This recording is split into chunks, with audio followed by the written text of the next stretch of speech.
that their Makkah and Medina is here, and a lot of Sikhs try to visit Pakistan religiously. So if we can identify those locations and identify how we can collaborate for these kind of tourism, especially the religious and adventure for international audience at the moment, because with the passage of time, we can attract more tourists for other activities like heritage, culture, and food tourism. But right now, if we prioritize for international tourists the adventure and heritage side, also we have the option to, because I mentioned earlier the halal tourism. Halal tourism is another big thing, um, and luckily. It's a $1 billion industry as well, and luckily by default, by our culture, by our traditions, 90% uh, we are already doing what it has to be done for halal tourism. So this could be another. Also, the medical tourism. Medical tourism, we know that there is a huge potential, and especially destination countries like Afghanistan and neighboring countries, poor countries, they are looking a lot of help. I would think that prioritizing our activities, prioritizing our the things what we can offer to international tourists, and then prioritizing the countries that which countries, for example, we can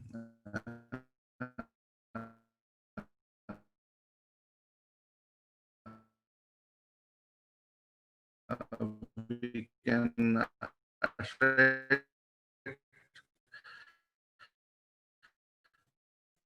to invite them to Pakistan. We can make I didn't miss something, but if there is any question or something, I would be happy to answer. Thank you, Ali.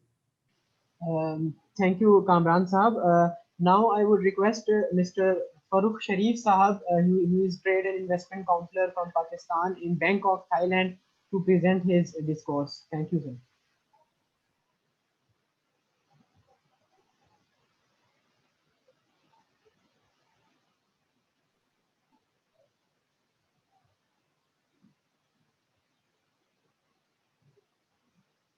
Kindly, Farooq Sahab, unmute your mic.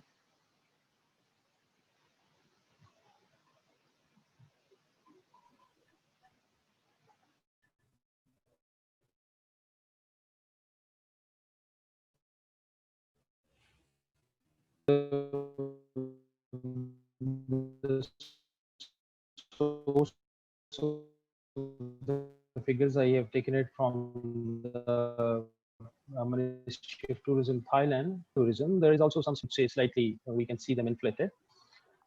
Factually speaking, the top three destinations for Thai tourists remain to be Japan, China, South Korea, and then they like to go to the European countries. If we look at the South Asian market from the Thai point of view, that in South Asia, where the Thai tourists want to go, India remain at the top position.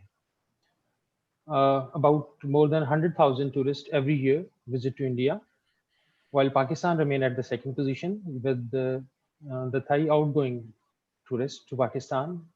They remain within the range of 20 to 25,000.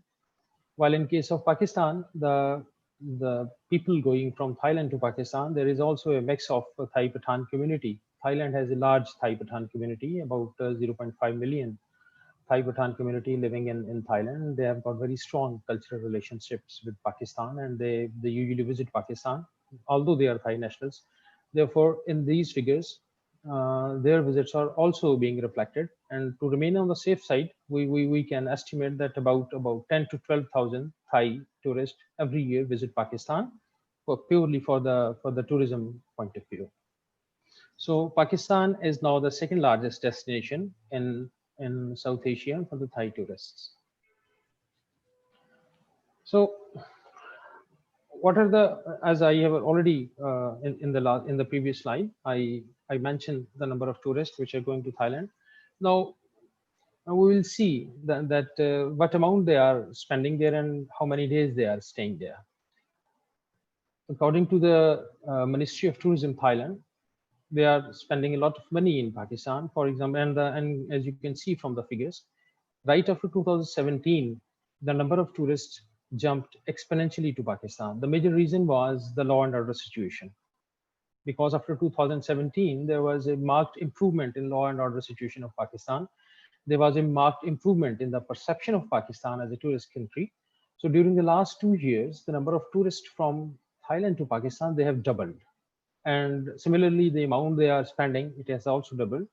Their average length of stay, for how many days they stay in Pakistan, is about 6 to 7 days, and the average spending per day by a Thai tourist is about $148 per day.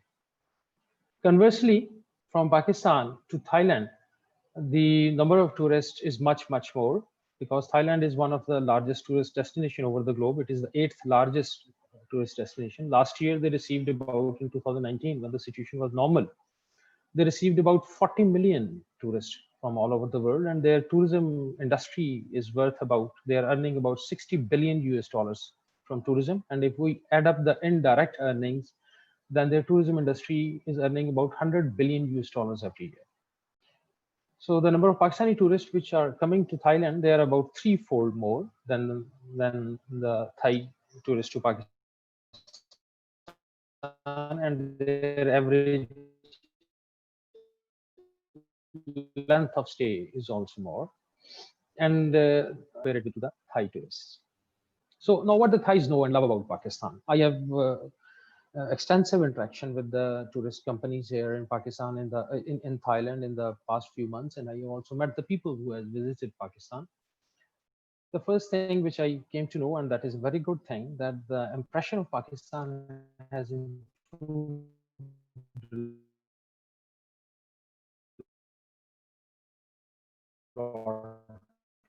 during the last few years, the law and order situation. But now they frankly say that we know that the law and order situation in Pakistan has improved a lot. And when they visit Pakistan, there is a marked perception, I would say, positivity once they visit the Pakistan. Before going to Pakistan, they are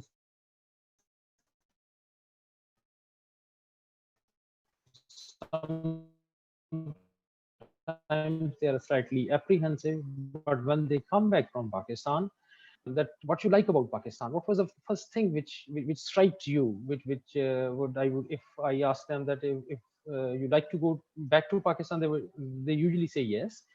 And the first thing which they tell us about is the hospitality and warmth of the people of Pakistan.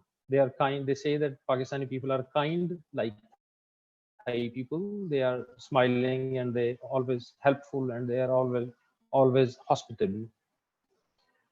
The top tourist destination for Thai people during my interaction, which I have asked them, and from the tourist companies that who want to go there, is Hunza. They are just struck by the Hunza. They are just struck by the beauty of the Hunza. They are just struck by the warmth of the Hunza people, the serenity of the Hunza.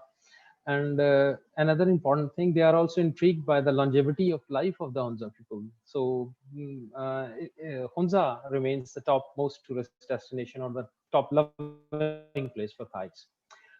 Second thing is, as Thailand is a tropical country, and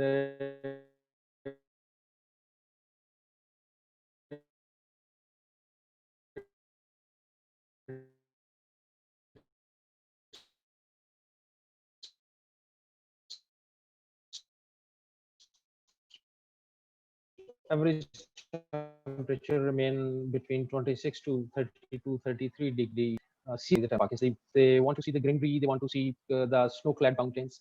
Then Karakoram Highway is also fascinates them very much whenever they read about it, and especially after the rollout of the CPEC. Now the Karakoram Highway is also one of the places they want to see. Northern areas as a whole, they want to see them. Buddhism, as earlier Mr. Dr. Khurram has very rightly pointed about the religious potential of tourism for the Buddhism religion in Pakistan. So the visit of the religious site and from the Buddhism religious sites business point of view, they are also very interested. The general perception of Thai people about Pakistan is that Pakistan is a less crowded area, and not so much tourists visit Pakistan. So they like to go to the less crowded areas, because Thailand itself receives about Thailand's population is about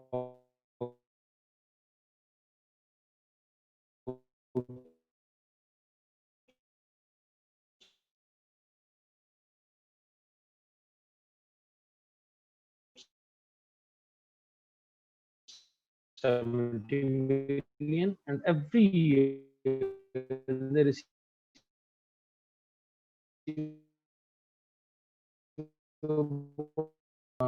amongst the Thai tourists, it is a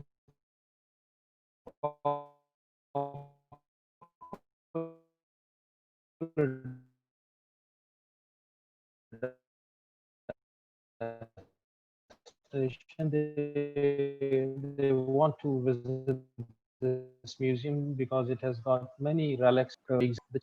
Is most vulnerable Arya Wangsu. Pakistan Embassy arranged their visit in August 2019, and they stayed there for 3 days. They also, the chief monk also met the governor of KP. He met the honorable president of Pakistan. He met many ministers there, and there was a entourage with him, a group of people with him, and now they are all the ambassador of, I would say, religious tourism for Pakistan in Thailand. Then we also planned with the most vulnerable Arya Wangsu that he will spend 3 months. That is called, in their religion, that is called rainy retreat. We planned a rainy retreat for 3 months during 2020, but during the season from June to August, July to August. But unfortunately, due to COVID situation, we were not able to materialize this rainy retreat for him. Then there is another very popular monk, which is popular amongst the younger population of Thai Buddhist, and his name is Vajira Mahdi.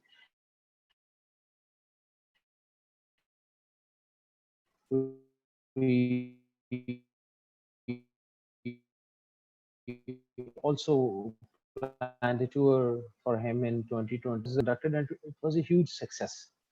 The chief guest was Prince of Adnan from Swat, and he talked in detail about the tourism potential in Pakistan. He talked in detail about the Buddhist and the religious tourism in Pakistan. And it was such a success that the hall which we booked for the guest, it became short, and we have to arrange chairs, and many people were standing there. So it is also a success story if we keep in view the efforts being done by the embassy here. Now, I would talk about the composition of the age group, which are mostly interested in the religious tourism. Mostly the young people which are going from Thailand to Pakistan, they are not much interested in the religious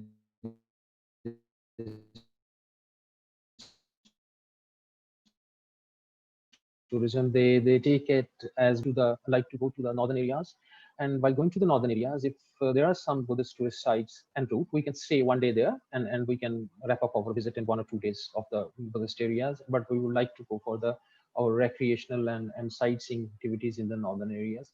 However, the middle-aged and the old-age Thai tourists, they are more interested in seeing the religious sites.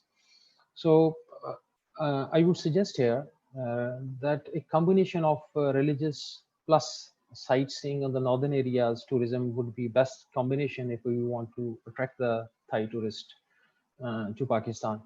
Only focusing on the religious tourism would bring people from Thailand, that is middle-aged and old-age people. But if we want to have a comprehensive approach and we want to attract the number in masses, then we will have to plan something like it. And my brother tourist operators who are now listening me in this webinar, I would also suggest them to plan the activities such like that the religious tourism remains a part of it, but for younger population, they focus on the serenity and the sightseeing areas in the northern areas.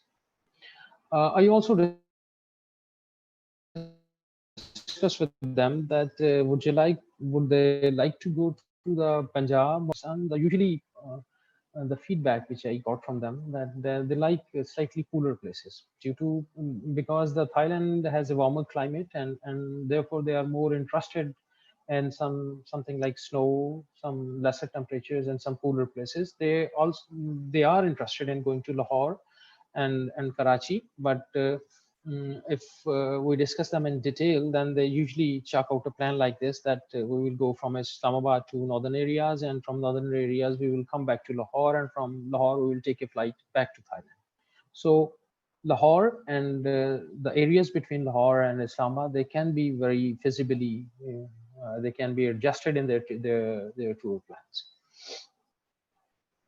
So now I had a very frank discussion with many people here, including the tourists and the tourism companies, and I asked about the issues which they face while going to Pakistan, or what are their apprehensions when they plan about visiting Pakistan.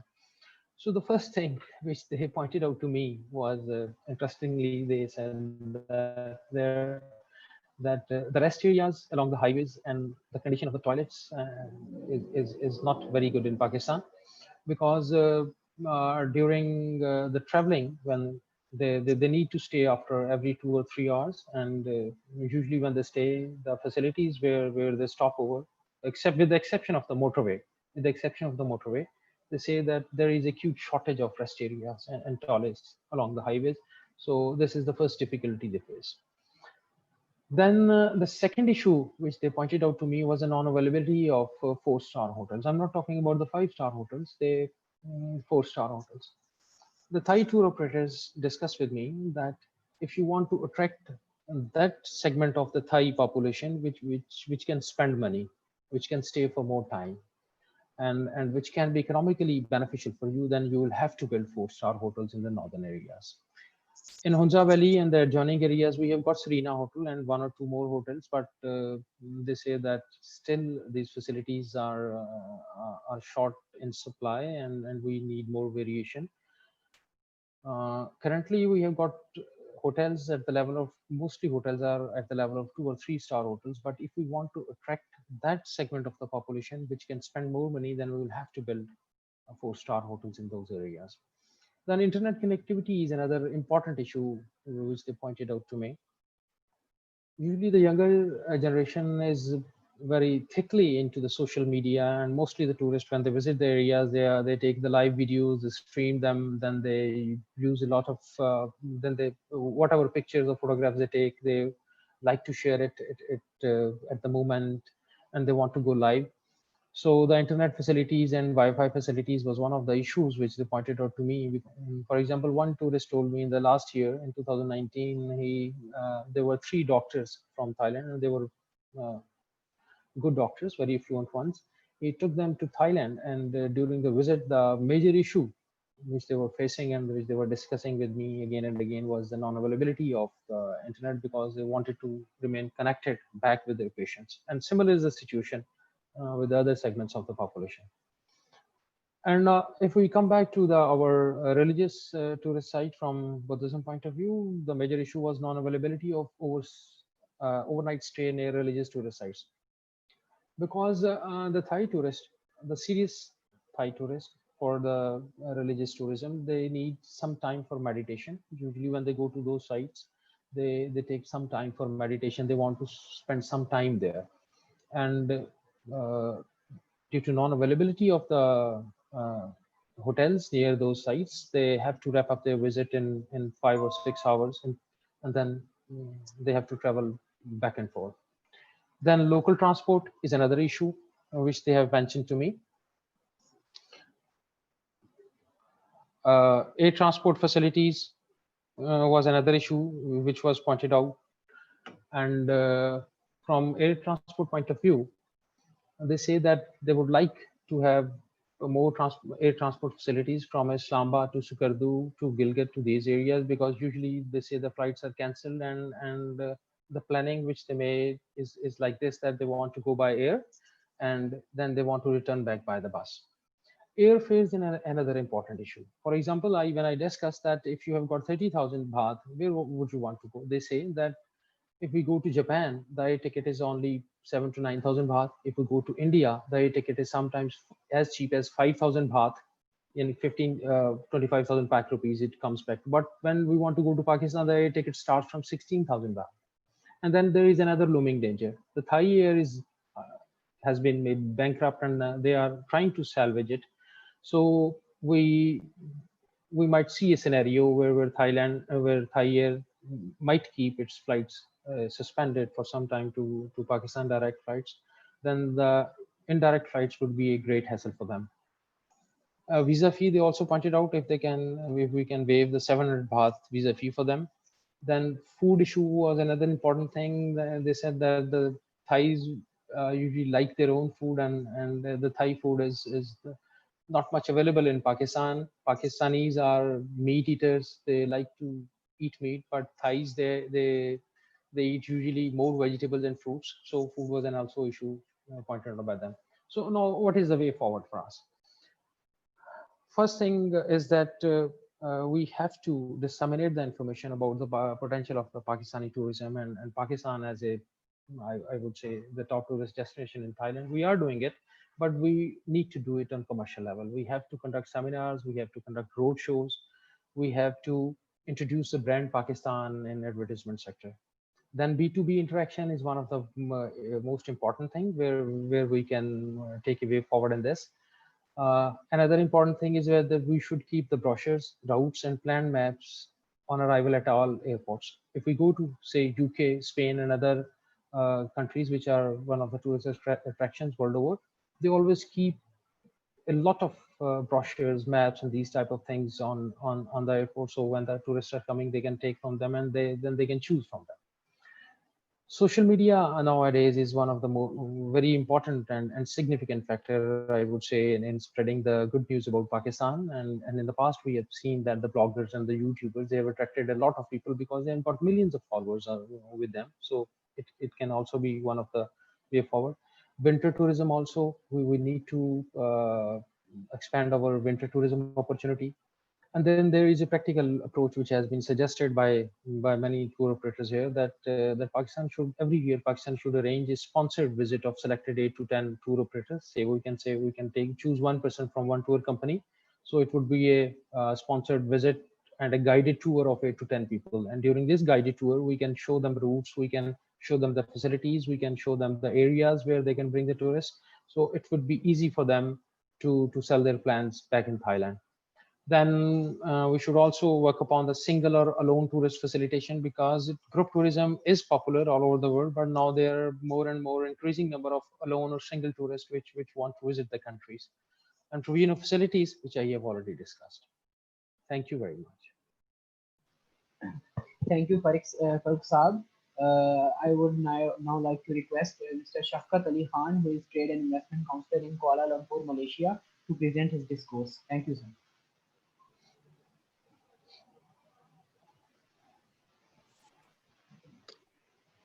Bismillahirrahmanirrahim.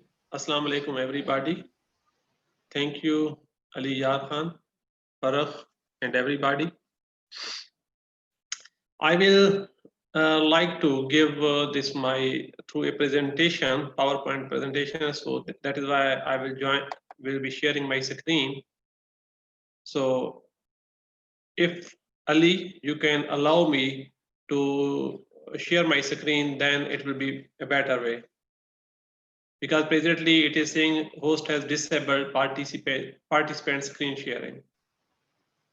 Kindly try again.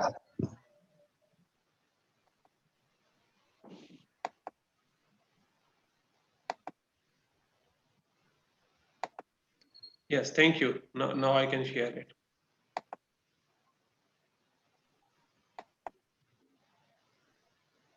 So this was our topic, and my name is Shafqat Ali Khan Niazi. I am Trade and Investment Counselor at Kuala Lumpur. This was the agenda which was given by TDAP to us, starting from exploring tourist demand preferences, then how we can attract tourists from potential source market, and finally the B2B linkages and barriers. If we look at the market of Malaysia and the trends of tourists, going to Malaysia, we can see that it has been tilted towards Malaysia. In 2019, before pandemic, more than 100,000 tourists visited from Pakistan to Malaysia, but only 7,000, rather a little less than 7,000, they visited Pakistan from Malaysia. And when we are looking the trends of Malaysian tourists, that where they go, so they 74% like to spend their holidays within Malaysia. However, 26% they like to go abroad. And while going abroad, their top most popular countries which they like to visit in order of preferences, they are Thailand, then Indonesia, China, Singapore, Taiwan, and many more. Unfortunately, Pakistan number comes very low. When the Malaysians go on holidays, about 43% of the tourists go during the summer vacations or in summers, while 15% go during winter for snow, you can say, adventure and like that to Japan and many other countries, while 42% go through shoulder season, like on their some holidays, Hari Raya, Eid, and like that. And when we go for their trends, 28% like to go on beaches, 61% go for sightseeing, while 11% go for active and rest. This is their food habits, that how they go for that. We will leave it here. Average expenditure per tourist when they go for holiday is 1,592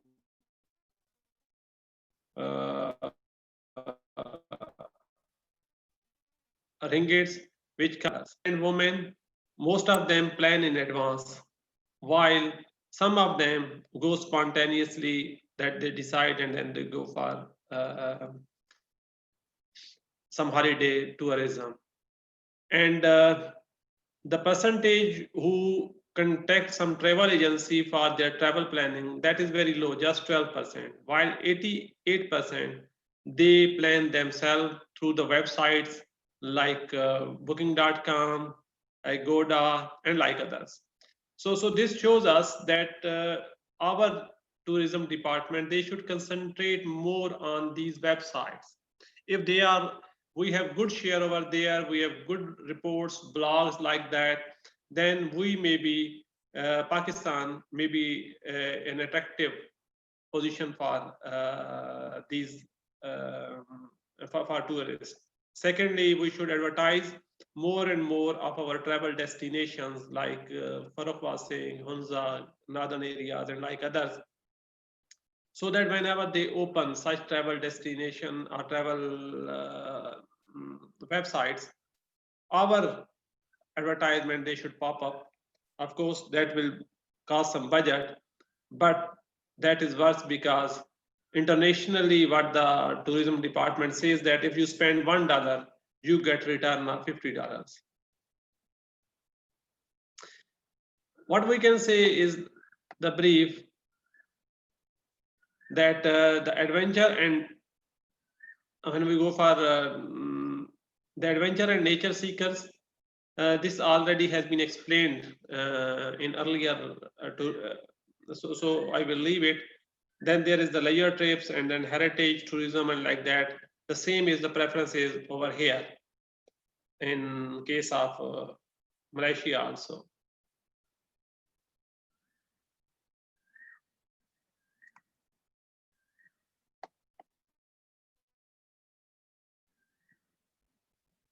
Now, what can be our proposed creatives? First of all, the halal tourism. Malaysia, as you know, that is a dominantly Muslim country. More than 70% of them are Muslim. So halal is very big buzzword over here. Whether it is food, whether it is finance, whether it is anything, same goes for the tourism. So if we can plan and we can brand our tourism like halal tourism, that our everything from itinerary to our hotels, to our food, and that is halal. Many of the Malaysian, they can be attracted to that if they are having the same facilities, same standards, same adventures, but at the same time it is halal, then they will like it. Then online services, as we have already discussed, that different websites which offer booking and like that, of whether these are hotels or whether these are airlines or like that. So they should be improved and we should be present over there, because most of the Malaysian now, even it is in the case of China and other such countries of ASEAN also, that they like to do booking themselves online instead of going through some booking agencies.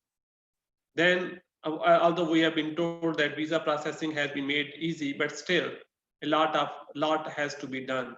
We can compare our visa facilities with some other tourist attracting countries, whether it is Malaysia, Thailand, the UAE, or like other, that are we par with them or we have to do something more. Then we can have JVs with airline. For example, if you go sometime Turkish airline, for example, they give you incentive that if you are going to Europe or UK or like that, and if you want to stay in Turkey, they will give you 1 day stay and they will give you 1 day visa also. Same goes for Emirates, Etihad, and like other many airlines. So we may either give this such incentive through PIA, or we can have JV with other airlines also.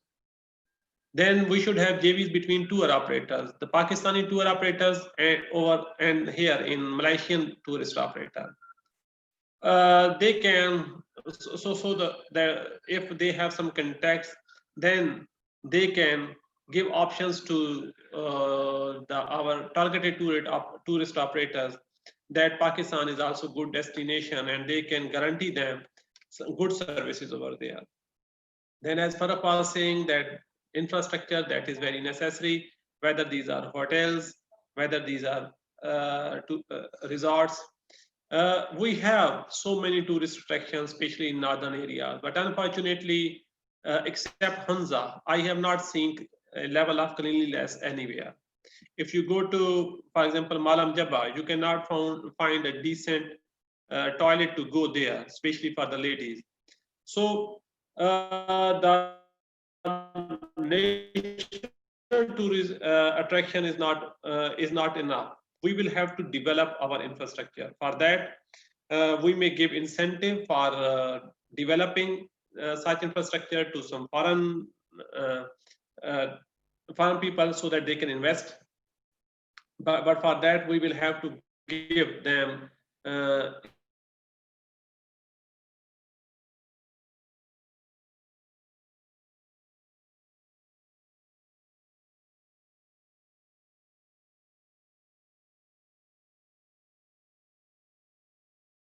shared me with video of Murray, that the hotel operators and tourist operators in Murray, they are beating the tourists. They were concerned. They said that, is it true?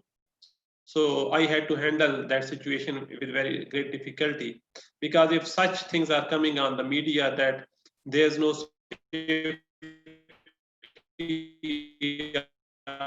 foreigners there are, then how can we attract the tourists to go over there?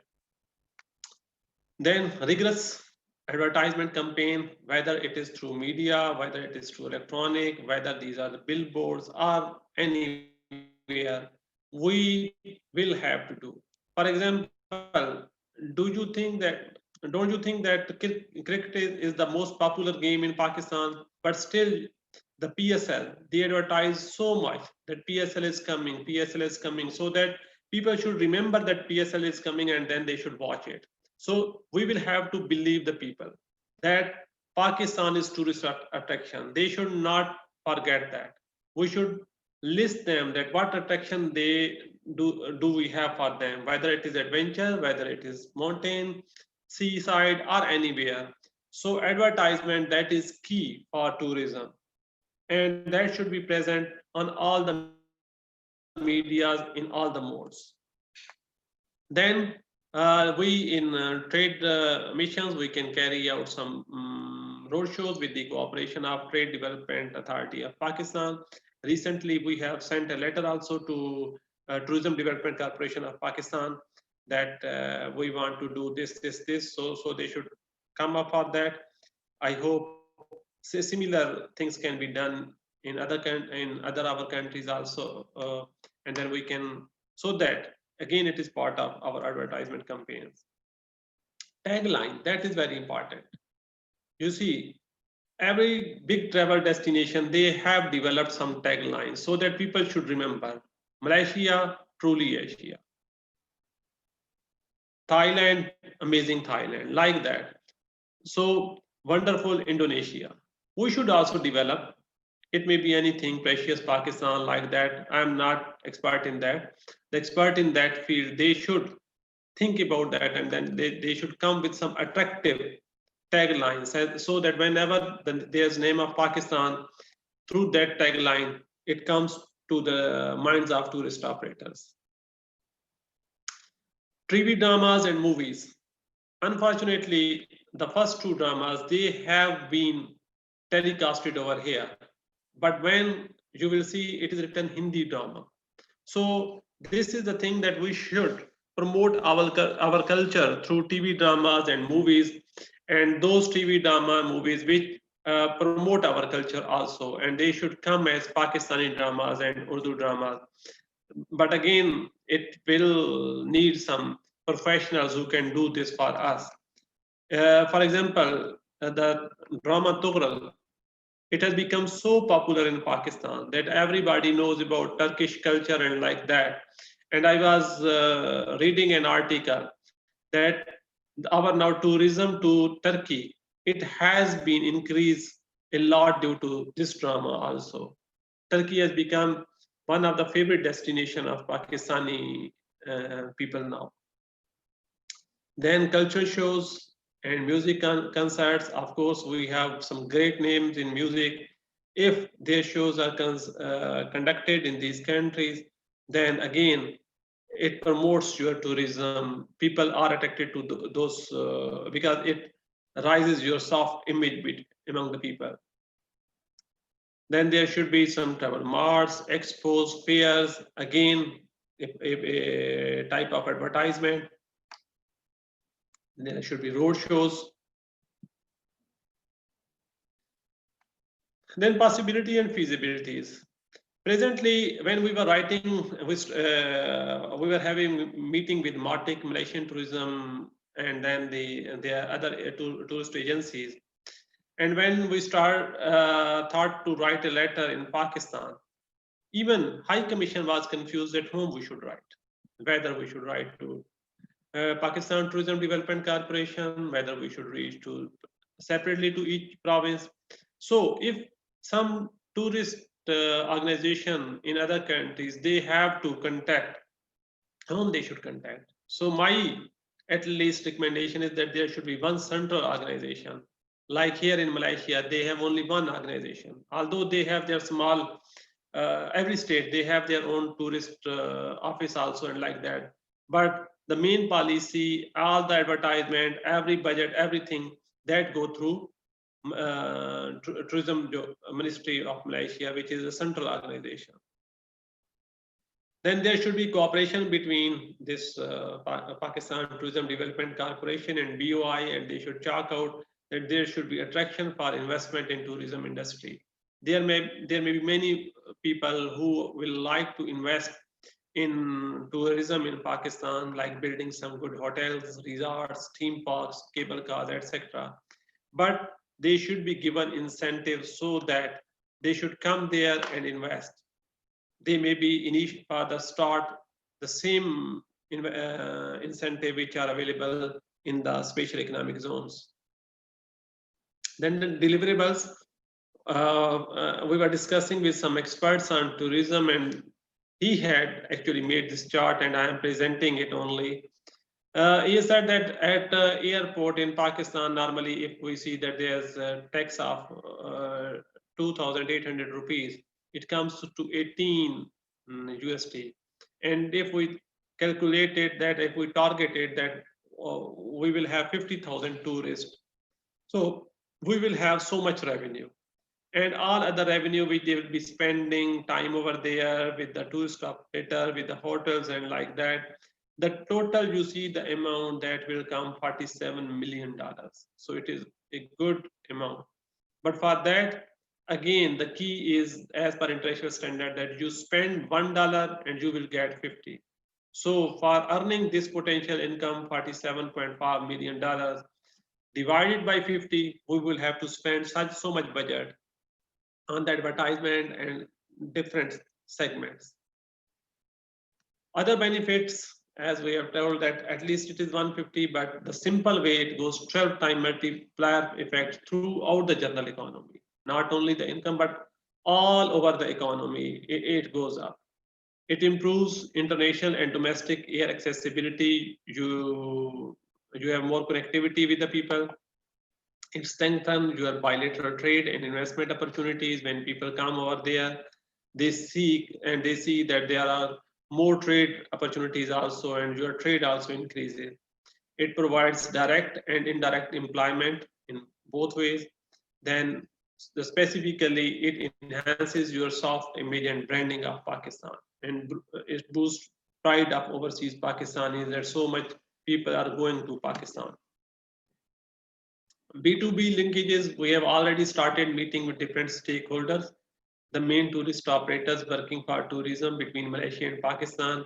We have done some meetings so that when this COVID phenomena is over and tourism starts, we should be ready that what should be done 1, 2, 3 like this. And we are already this.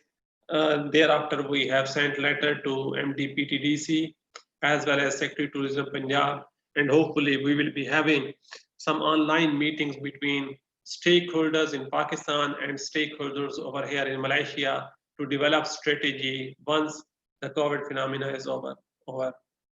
We have online meeting of Malaysia Tourism Excellence, which is called MOTEX, PHC, and like that. And hopefully it will be done within next 2 or 3 weeks.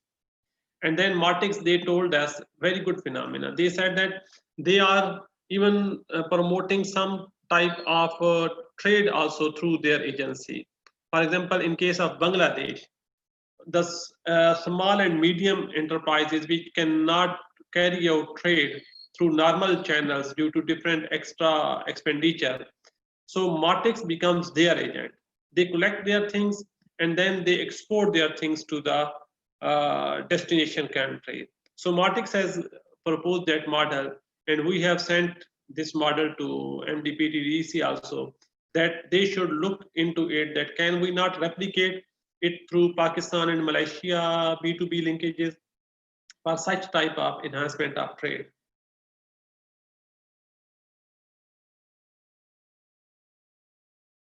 Now I will summarize finally that to implement Pakistan tourism promotion campaigns in Malaysia, then it may be replicated to other ASEAN countries because they have almost similar profile except the religious factor. Then we should provide catalyst for Pakistan tourism industry development. It should be including increase our arrival capacity through different airlines. There should be good logistic, swift immigration. Tourists must be given good facilities at even immigration and airports. Visitor movement, it should be swift. Then the amenities, as Farooq was saying, that like toilet activities or rest areas or like that. Communication, again, Farooq has indicated that youngsters, they like to stream live their events, what they are doing, and even to remain connected with their friends and like that. So we should have internet and like that.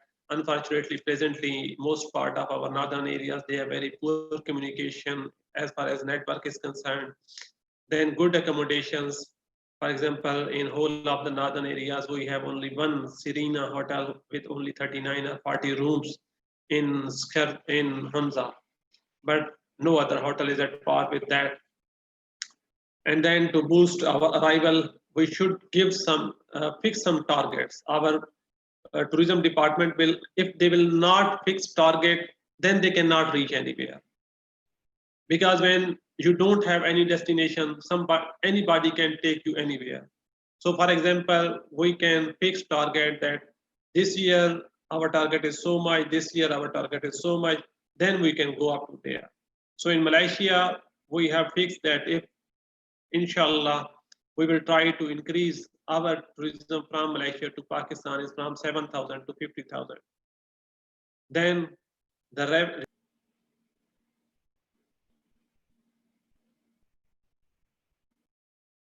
Ali, that's it from me. You can carry out.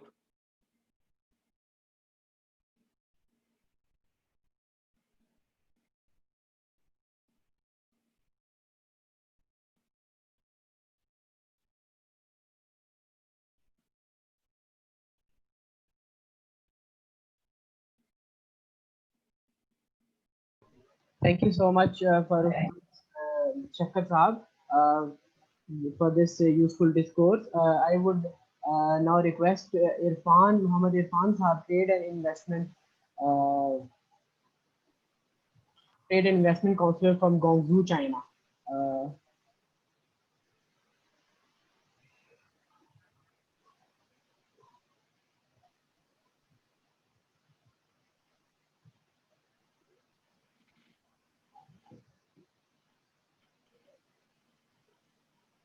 Muhammad Irfan Saab.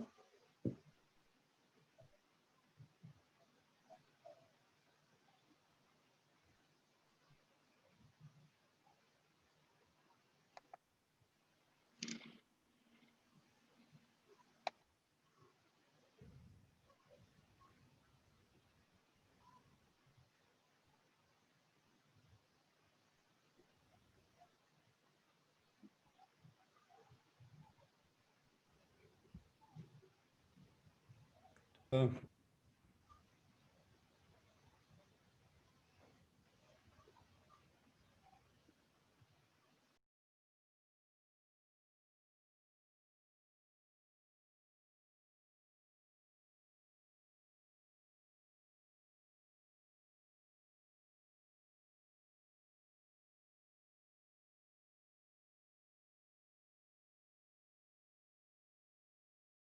Let me start with my presentation. Thank you very much, TDP Islamabad, for giving me time to speak. Sir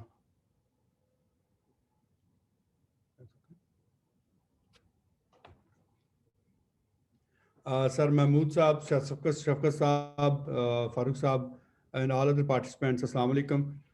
Uh, my focus on presentation was the target countries for Chinese travelers and feasibility of establishing B2B links among local and foreign stakeholders, and then how we can bring Chinese tourists in Pakistan, and then some barriers on source market, and then how we can enhance this public-private partnership.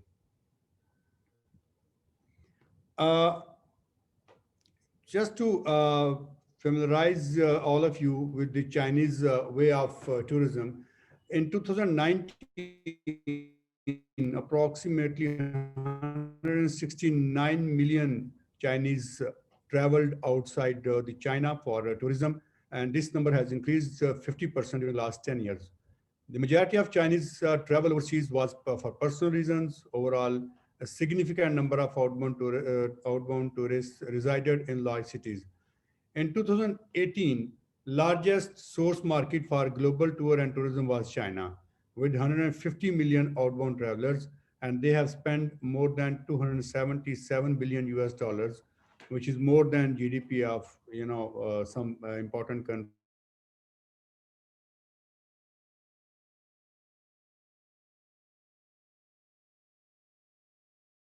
India, Pakistan, less than 45 years.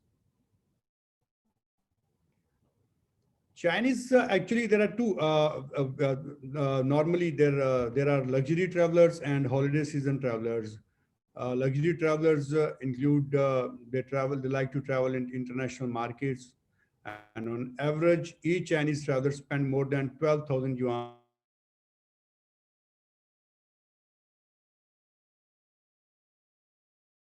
per day on holiday travelers. Normally like to go to Southeast Asia and Central Asia. Their popularity is increasing. And holiday season travelers, there are two main holiday seasons in China. One is Golden Week and then the New Year, and mostly Chinese travel during those periods of times. The top destinations for Chinese tourists include number one is Australia, and in 2018 there were 1.4 million Chinese who visited Australia.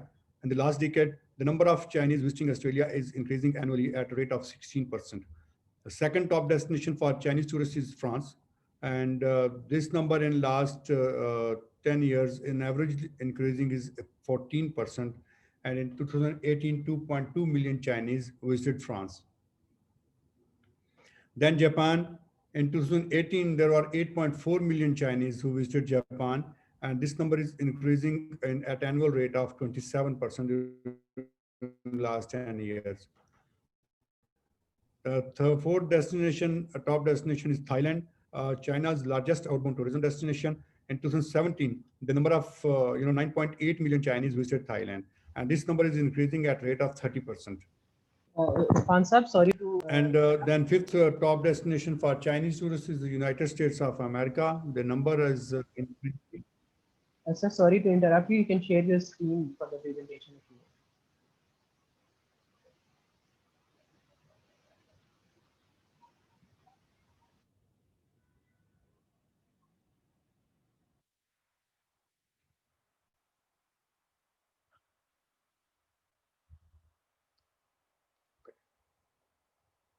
Okay, is it okay? Yes, sir, it is okay. You can use the slide screen mode from the bottom.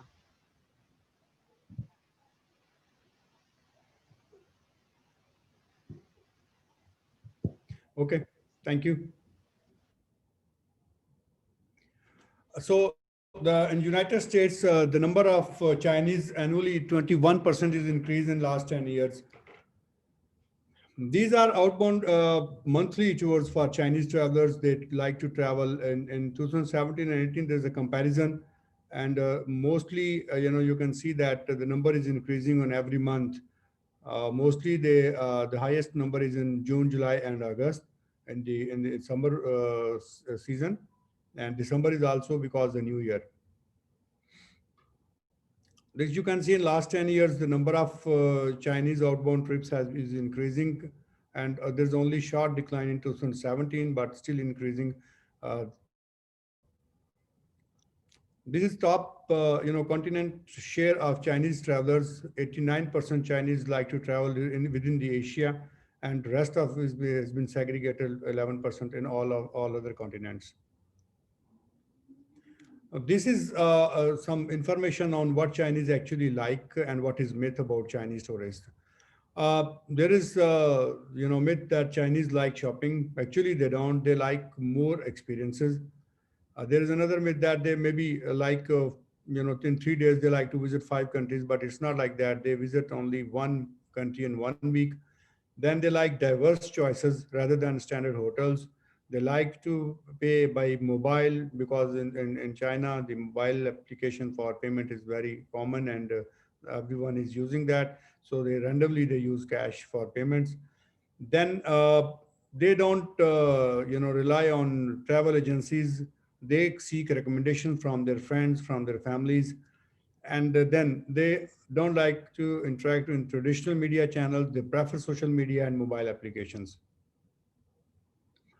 Mostly they like to eat by using online sources, and a few of them like to have recommendations from families and friends. There's some information about number of registered travel agencies in China. Mostly the travel agencies are in Beijing, and secondly, that's in Guangdong region. The whole China has a number of travel agencies scattered. This number is increasing. You can see from the slide that in 2016, 15, 16, 17, and 18, the number of registered travel agencies is increasing in China. Now, if there is a survey by China Tourism Academy about willingness to visit abroad, 50% Chinese are willing to visit abroad and go for tourism. and only 15% says they don't want to go outside. Now, if we this was just basic information about the Chinese traveling outside and how much they are spending and what are their top destinations. Now, what are the sport required? Most of the things my two senior colleagues from Bangkok and Kuala Lumpur have already elaborated most of the details, what actually we need. But my personal experience says that uh, we are far behind in publicity materials for this tourism, spots in Pakistan. Our videos, we are mostly relying on YouTube. This is my personal experience that a few days ago we had a uh, country representation in Nanning, and unfortunately from Tourism Development Corporation, we could not get any proper support, and we have to rely on copyrighted YouTube videos to promote Pakistan's tourism in that area. And when people were watching those videos, Chinese people were very surprised and very happy, and their first response was that this is Pakistan, we don't know, it's so beautiful. So we need to focus on this. Then tourism, tourist guides in Chinese language, very important, because mostly Chinese don't speak English, and they need in their own languages. We don't have any publicity and material in Chinese language. Then tourism promotion in local news channels in Chinese language, that is very important. But we are focusing on Europe, we are focusing on other countries, and we are not focusing this biggest market for our tourism. We are neighbor country to China, and a huge Chinese, like Pakistan as a friendly country. They want to go to Pakistan, but we don't have proper, promotion of Pakistani tourist sites in Chinese language, neither in Chinese. Connected through land route, we have CPAC, but this route is not normally used by the Chinese, maybe some government restrictions on it. And then we need online marketing for promotion of Pakistan's image, Pakistan's tourism in Chinese local medias. Coming to the B2B linkages, webinars and seminars, which TDAP has just initiated, this is a very well needed and a timely intervention. And through this webinar, we can, this time we mostly have these Pakistani participants in this. Next time, we will try to engage Chinese travel agencies and all other people who are involved in this trade, so that they can come and they can join hands with Pakistani tourist guides and tourist agencies, so that in future they can have better coordination. I earlier told you the PTDC's role. I believe it should be very aggressive in nowadays, but unfortunately my personal experience is not good with PTDC, so I can say this. So PTDC, and they must have some MOU with the China Tourism Academy in Chinese, because they are not visible in China. Tourism is nowhere in China, as far as my experience is concerned. I earlier told you the barriers, the land route is my suggestion as well. If at a government level we can work on it to promote our land route from Khunjarab to Kashgar, that is very important.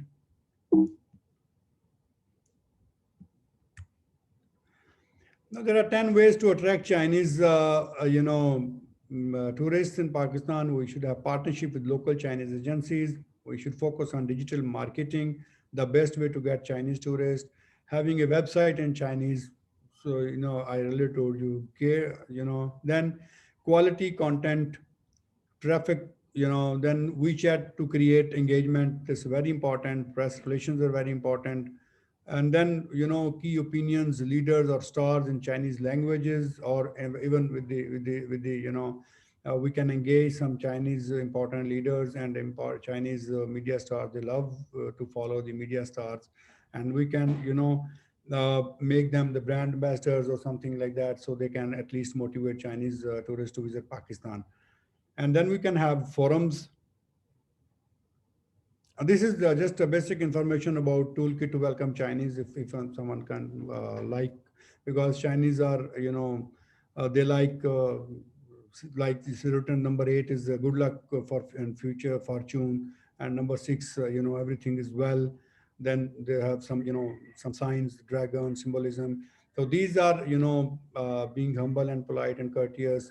They are Chinese are very sensitive. They pay attention to, dignity, like all these social protocols. These are basic things which we need to highlight with our tourism industry and our tourist guides. So these are some basic things which I have, elaborated. There are many more things we can do to promote Pakistan's tourism in China. We have CPEC, we have, long history of friendship with China, but our focus is not on attracting Chinese, tourists. There might be some governmental problem. There might be some, because all Chinese don't have passports. They are not, they have to apply for, reasons to visit abroad. There are, but for to visiting Pakistan, there never been a problem for Chinese. And we should encourage them, and we should motivate them, and we should guide them that what we have, we should present them properly. So this was all about my presentation. I will be open for any questions. Thank you very much. Thank you, Ali. Thank you, Irfan Saab, for your practical and fruitful discourse. I would now want to invite Mr. Irshad Ahmed Pirzada Saab. He is Director General Tourism with us from Azad Jammu and Kashmir. So we'll take a few minutes. First of all, we'll just include Mr. Ali Naki Hamdani Saab from Landmark Pakistan to present the industry's point of view and their strategies to build this stakeholder relationship among local and foreign stakeholders. Ali Naki Saab, kindly take the stand. Thank you, Ali Sab. I hope I'm audible. Yes, sir. Assalamu alaikum. This is Ali Naki Hamdani, managing partner, Landmark Pakistan. We are Pakistan's leading tourism promotion and destination marketing organization. We've been organizing Pakistan Travel Mart Expo in Karachi every year and Pakistan Tourism Summit. I'll come to Landmark later, and being one of the last speakers, the fact is that a lot has been said before me, so I will keep my discussion precise, and I will bring basically industry's perspective, the tourism industry and its stakeholders' perspective to this discussion. First of all, before I move forward, let me say that I'm very excited that this specific webinar, though lots of webinars and conferences on tourism have been organized in recent past, but there's something very special about this webinar, that this is being organized by Ministry of Commerce and TIDA. This sends us a message that now at the government level, there is a recognition of tourism as an industry. We've been using the word industry for so long, but the way you treat an industry in terms of its recognition, in terms of policies, in terms of incentives, that was previously missing. And the fact that the Commerce Ministry, and we see it, the economic side of tourism now, this is, I believe, is very encouraging for the industry and for myself.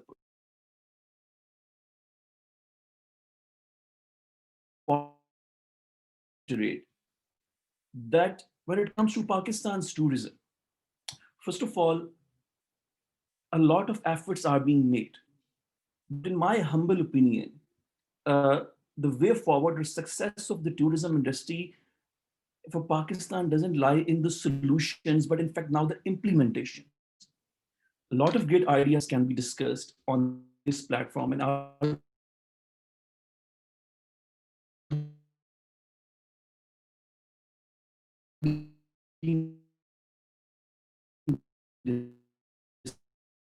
discussed on different platforms. But I think it's about the private sector level that once we look at the success stories abroad, the established tourism markets, their associations basically represent the entire industry. So at the private sector level, we should also take responsibility, and our leaders should, basically try to take industry forward as one body. And then even at the government level, it's very encouraging that TDCP, PTDC, all these provincial organizations are taking initiatives and at the federal level and TDAP about the economic significance of tourism. But the results will be multifold, basically, if we combine and create a synergy among all these efforts. Talking about tourism, I will just take 30 seconds to explain one thing. It is the only industry, in my opinion, is the only industry that can simultaneously do so much. On economic side, it can bring employment, uplift rural areas, bring foreign exchange, increase national cohesion, and improve the global soft image of Pakistan, which I call the real image of Pakistan. There is no other industry which I believe can do all of this simultaneously. So it's very rightful, it's about time that at the state level, the importance of tourism has been recognized. So talking about my basic area of expertise, there are two sides of tourism, supply side and demand side. Our areas of expertise is the demand side, creating the demand of tourism, marketing tourism, promoting Pakistan as a product within Pakistan at international level. So I will focus the rest of my time basically on how can we effectively market Pakistan as a destination. Marketing, the demand and supply side of tourism has always been a chicken and egg kind of situation, that whether we first build the supply or maybe first we improve the infrastructure, we build or then we start promoting, or first we start promoting and then I think it has to be simultaneously the way it has been done around the world. We should promote ourselves at the same time we should build our supply side infrastructure. Because see, when it comes to tourism, like any other product, jo dikhta hai, wo bikta hai, basically. The way other countries have marketed themselves. Look at Incredible India. I mean, keeping all biases aside, do we really believe India is as incredible as they portray themselves? But I believe they are a very big success story for us when it comes to destination marketing and tourism promotion. They have marketed themselves so good that they are a premium destination. The per person, at the average cost of a package to India in Europe and North America is way more expensive than any other destination. So I believe it's about how we create the perception of a destination in the mind of the consumer. So that's why the tourism, the promotion and marketing side of tourism is very, very important. Coming to that, there are further two components of tourism promotion. One is B2C marketing, which is basically from businesses or from the tourism promotion authorities to the end consumer. And the second is B2B, which I will come to later. Talking about B2C is basically creating demand of a destination with the right audience, with the end user, customer, tourist, whatever you may call that. In my opinion, basically the digital marketing is the way forward. In fact, not just the way forward, this is the present and the future of as the tourism marketing is concerned. And because of so many factors, it's cost effective, it's reliable, it's fast, and it's relatable as far as compared to the mainstream media is concerned. I think most of us remember there was a time when there used to be ads of Incredible India, Malaysia, Truly Asia on CNN and BBC and all these channels. I think it has been a time that we haven't seen those ads. There's a reason, because these destinations and their authorities have moved their budgets from traditional media to social media. As for the social media is concerned, and the Pakistan's presence on the digital media is concerned, over the period of last 3 and 4 years, I'm very humbled to say that you probably must have seen so many international social media influencers coming to Pakistan, like of which has never seen before. Most of these influencers, the big ones, have been invited and hosted by us, Landmark in Pakistan, which was our own initiative, basically because we wanted to test the market. Unfortunately, not a lot was being done by the government back then, so we started it at our own. We started inviting all these people, Mark Weens, food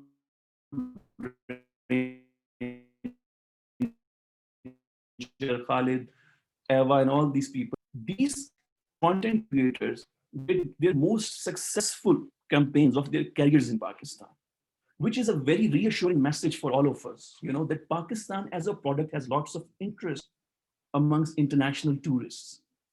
But then it's very important that we translate that interest into tangible action. The tourists come here, they spend here, and then there's a real tangible economic benefit of that interest. So there's a lot of potential that we talk about, and that potential is very much there, which is evident from the way these YouTube vlogs have went viral, getting something as much as 20 million views on one YouTube video. So imagine 20 million people, 2 crore people watching one YouTube video across the world.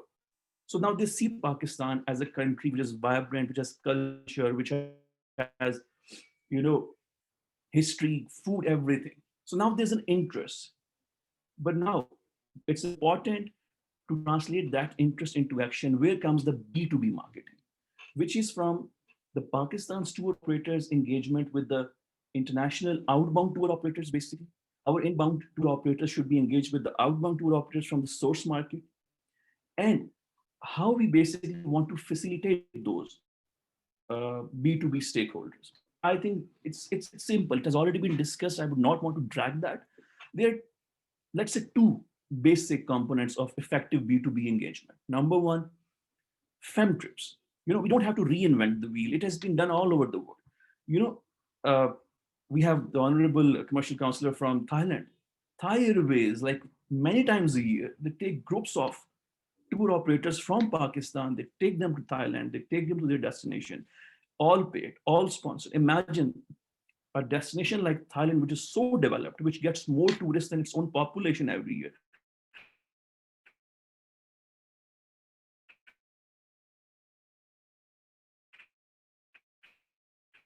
But still, they're so aggressive. So we don't have to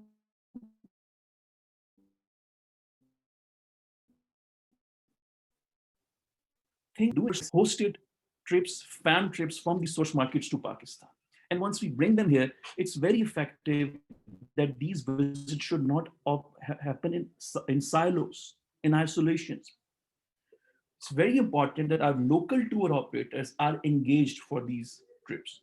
And when these tour operators come here, there are like business and engagement session, one-to-one sessions with our local tour operators.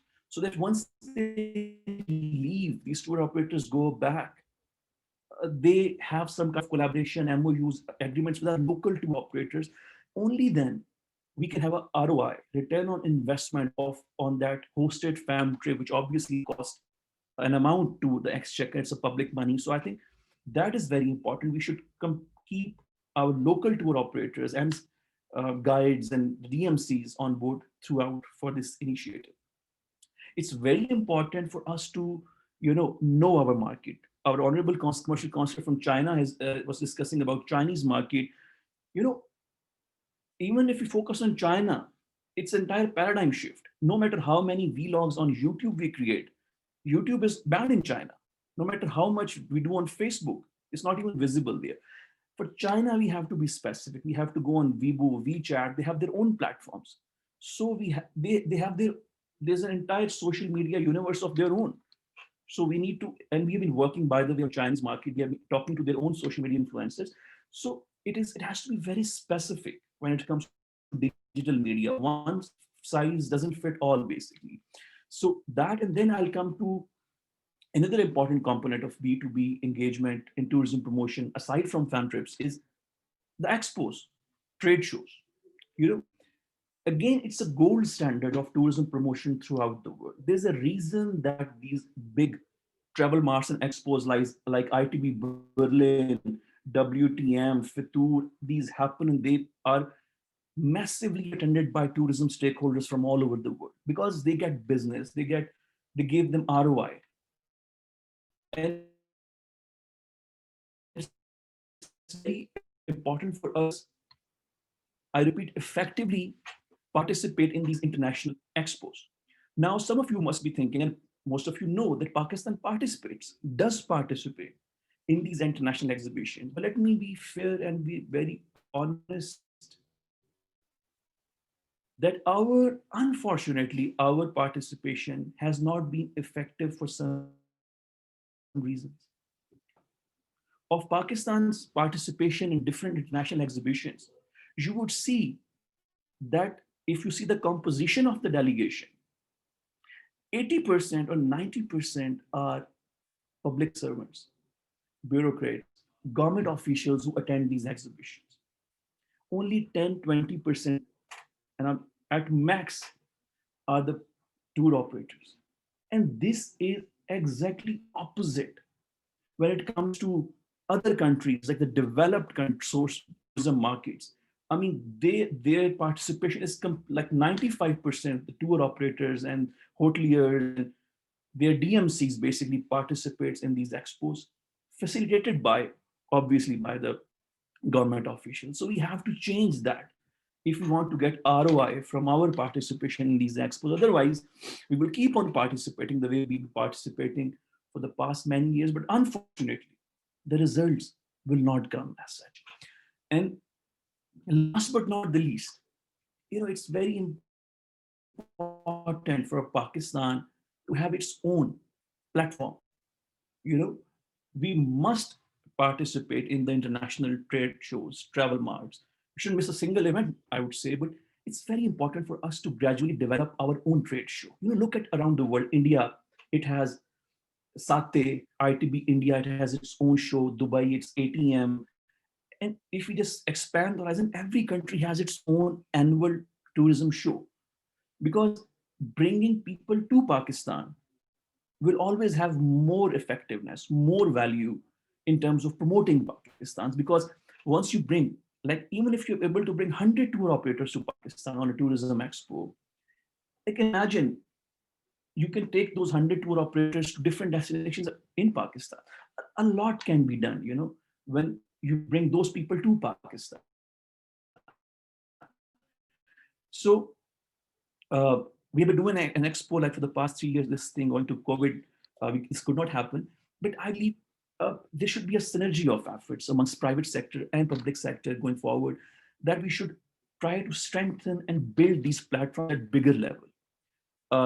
For example, last year in our expo, we had delegations from more than 20 countries. Our honorable commercial consulars from Thailand and Malaysia would be happy to know the Tourism Authority of Thailand and Malaysia, their official delegations participated in that expo. We should expand it further, and bring more destinations, more people, and should be able to do more effective engagement. And there's always a next time, there's always a room of improvement. Like imagine last thing before I give the mic back to Ali. There's a quick solution to tourism promotion, in my opinion. Like look at Dubai, for example. Started Arabian travel market back in 1995. I believe the 1995 Dubai, today's Pakistan is way better than 1995's Dubai. At that time, they only had one data. Trust me, there was no Jumeirah. It was just one road, some desert, and I don't know what. But they started from there, and they did a show every year. They did ATM every year. Even then, back then, when Dubai was just known for labor and people just used to go work, there was no tourism. But they kept on doing it. They never stopped doing it. So I think we should be very consistent, persistent in our efforts. We shouldn't lose hope. It's a long-term journey. The destinations like Malaysia and Thailand, it took them 30 years, 40 years for them to develop themselves. Inshallah, we have potential and we'll be able to do it earlier. But I believe there has to be a consistency in our efforts. So this is all from my side. I hope I made some sense. And over to you, Ali. Thank you so much. Thank you so much, sir. Ali Naki Hamdani from Landmark Pakistan to present private sector's view. Now our meeting is open for question answer session. So the first question we'll take is from Pakistan Association of Tour Operators, Mr. President Pato, Maqsood Sahab. Maqsood Sahab, you can unmute your mic and talk.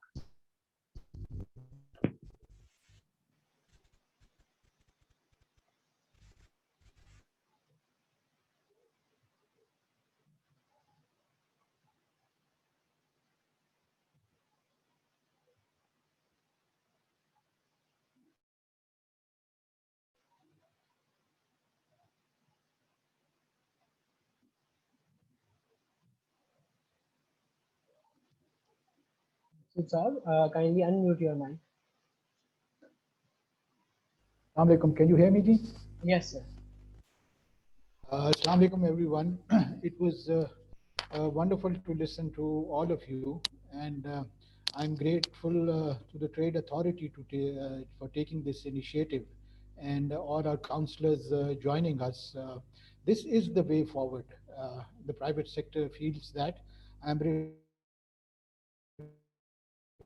representing the Pakistan Association of Tour Operators. We are 150 tour operators from all over Pakistan, PK, the Northern GB, and Azad Kashmir. So we have a wide representation, and we have been in this business for the last 40 years or so, most of us.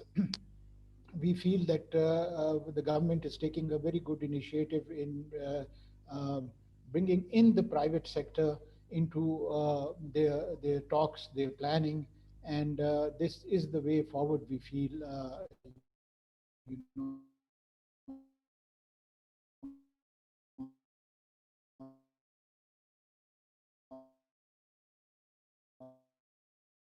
how we could go where you have all this potential. But before the potential, you need to understand what tourism is all about in all the developing nations and the developed nations, Without understanding tourism, you cannot promote what you have. You might have the K2, you might have Manjudaro, you might have so many things, but without really understanding the potential of it, you cannot promote it. Having it is one thing, but promoting it is another thing. And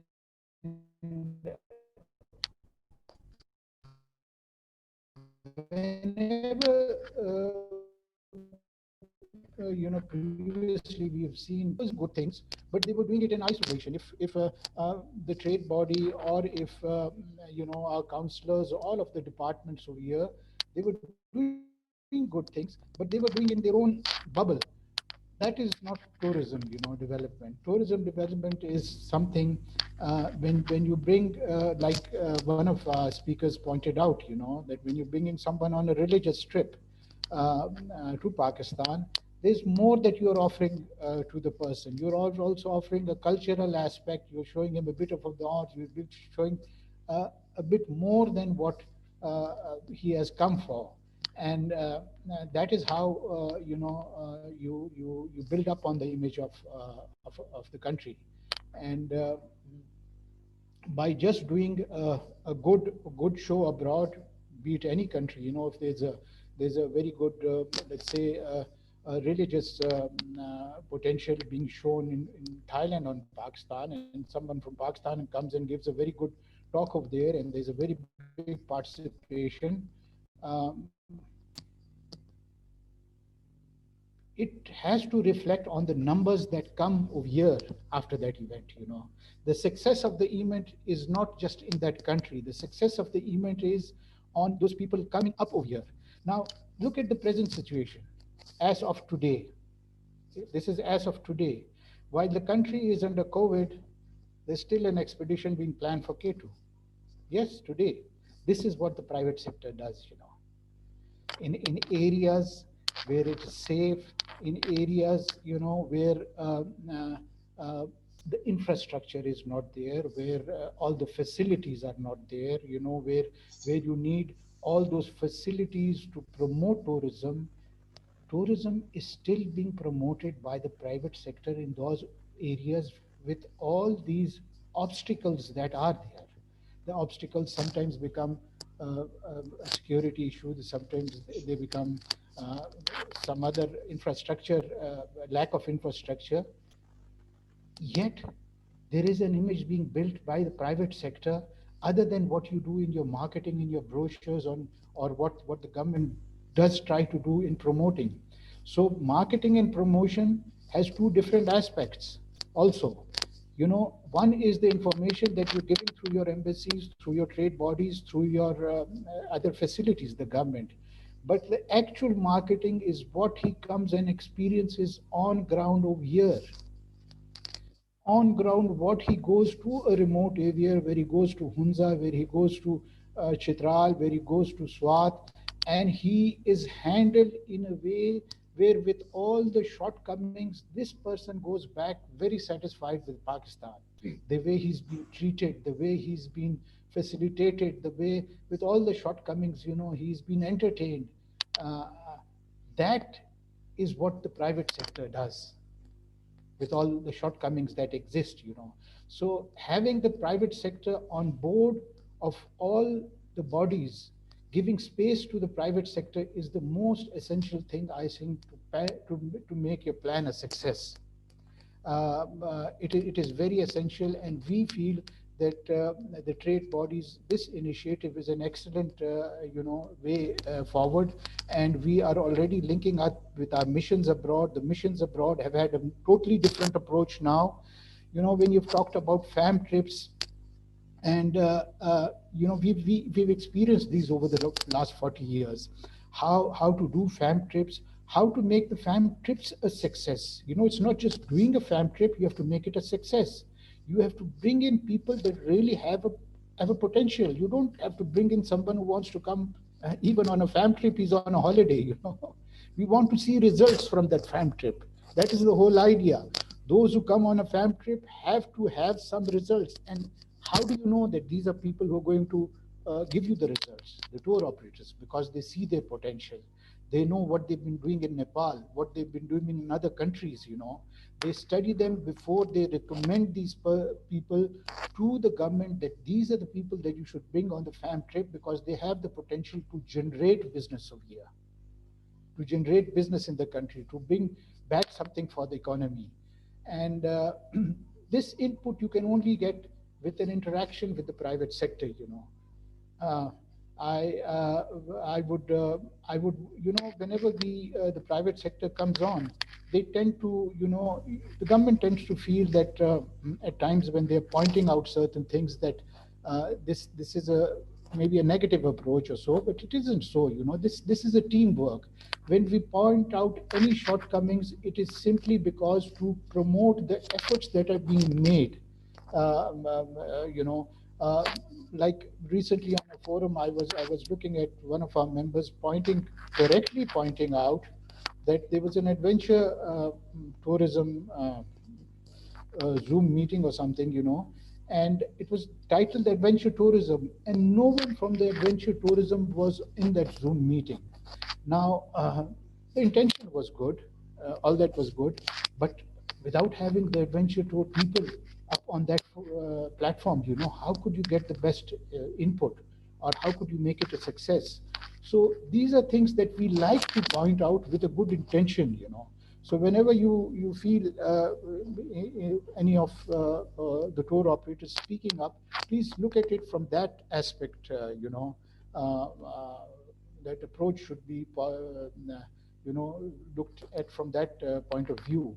And I'm grateful again to the trade counselors, that they're putting in an excellent effort, and we will definitely keep our link up with them. We're already doing it, and we will continue this to make the government's tourism policy a success. Thank you. Thank you so much, Maqsood Sahab. Now I would request Nasir Sahab, who has raised the hand, to ask a brief question, because we are running out of time due to Juma.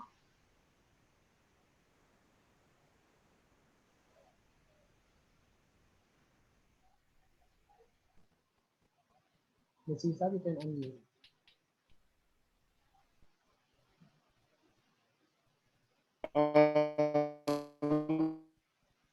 Thank you so much, everyone. I mean, it's to give me an opportunity.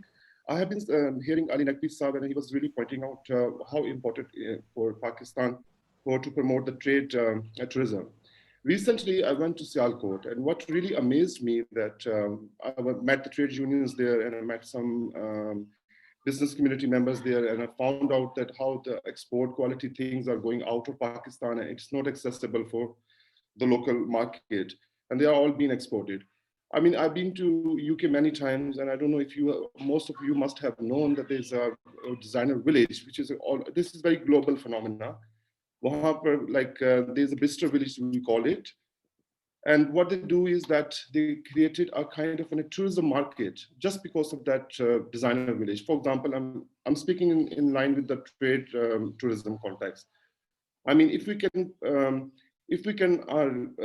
create an advocacy caucus group and to advocate with the government authorities to establish that kind of a designer village within the vicinity of like our industrial zones, for example, speaking about giving the example of the Sialkot, I think that would be a great opportunity to have the local and the international tourism to be promoted.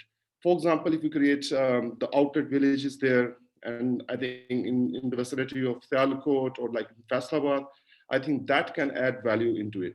And as everybody was saying, I think we just need to have a holistic approach. We don't need to like focus on one thing. I've been hearing about like promoting tourism in northern areas. I think what we need to do is to promote tourism all across Pakistan. It's just not the northern areas, but there's a lot of potential. The potential is there, but I think we just need to tap in a proper manner.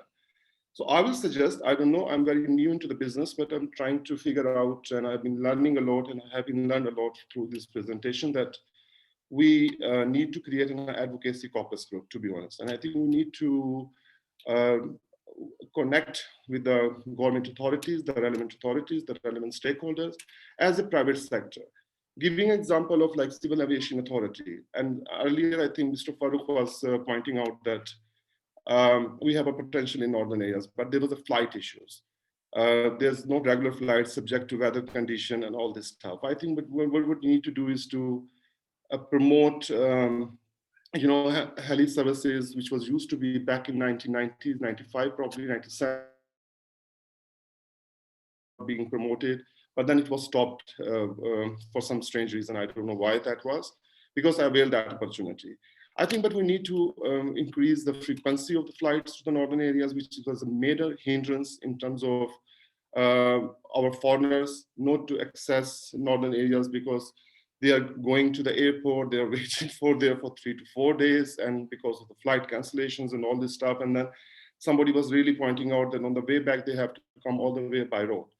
So I think these kind of a holistic approach needs to be done, and it's never too late. And I think the way that things are evolving, and this forum is, I think, is a wonderful opportunity for us to discuss. Again, I'm using the word, the holistic approach, to promote tourism, both for local and international.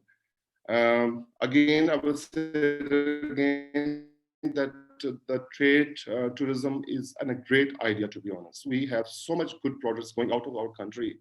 And if we can have that opportunity, the retail cut price, like giving the example of the Bistro Village, I think that could create a lot of tourism in Pakistan. So these are kind of few suggestions very quickly, like everybody said. So I think my suggestion for the future would be that we need to create an advocacy group, to be honest. And I think we need to table something to the parliamentarians. We need to table something on the provincial level and taking to the national level. I think these kind of steps can add value, and it would be a good start.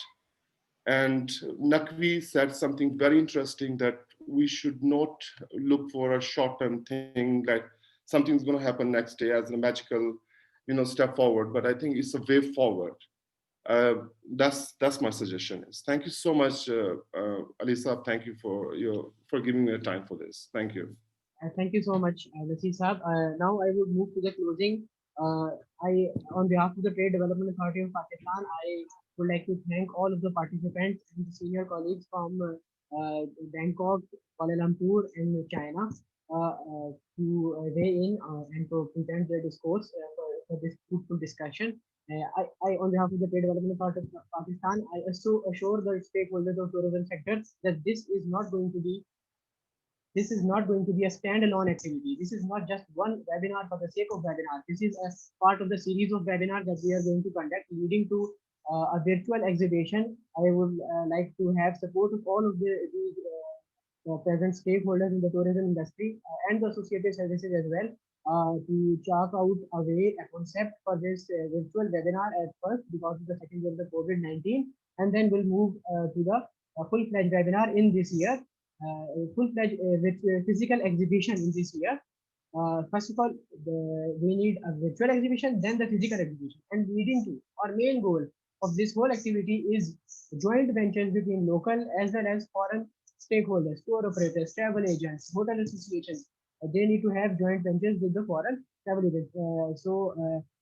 In this plan of Trade Development Authority of Pakistan, foreign missions in 55 countries are going to help us in the market side of our tourism development, especially for inbound tourism.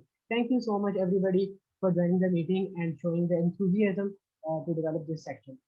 Thank you so much. Allah Hafiz.